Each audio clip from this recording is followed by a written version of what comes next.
আসসালামু আলাইকুম ওয়া রাহমাতুল্লাহি ওয়া বারাকাতুহু। সম্মানিত দর্শক শ্রোতা, আজকে আমরা সূরা হুমাযা নাজিলের প্রেক্ষাপট ইতিহাস নিয়ে আলোচনা করব।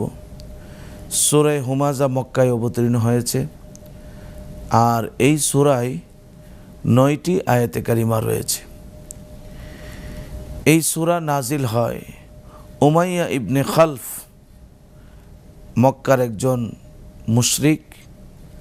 সে যখনই রাসূল করিম সাল্লাল্লাহু আলাইহি ওয়াসাল্লামকে দেখত, তখনই রাসূল করিম সাল্লাল্লাহু আলাইহি ওয়াসাল্লামের প্রতি সে বৎসনা এবং টিপ্পনী কাটত।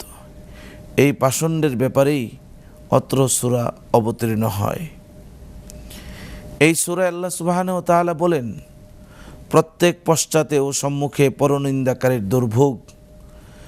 যে অর্থ সঞ্চিত করে ও গণনা করে, সে মনে করে যে তার অর্থ চিরকাল তার সাথে থাকবে। কখনো না, সে অবশ্যই নিক্ষিপ্ত হবে পিষ্টকারীর মধ্যে। আপনি কি জানেন পিষ্টকারী কি? এটা আল্লাহর প্রজ্বলিত অগ্নি, যা হৃদয় পর্যন্ত পৌঁছবে। এতে তাদেরকে বেঁধে দেওয়া হবে লম্বা লম্বা খুঁটিতে। আল্লাহ তাআলা আমাদের সবাইকে এই সূরা হুমাযার বিষয়টুকু বোঝার তৌফিক দান করুন। আস্থা, নিরাপত্তা ও প্রগতির সাথে প্রযুক্তির সমন্বয়ে গ্রাহকদের সর্বোচ্চ মানের ব্যাংকিং সেবা প্রদানই কমিউনিটি ব্যাংকের লক্ষ্য। কমিউনিটি ব্যাংক, সবার ব্যাংক।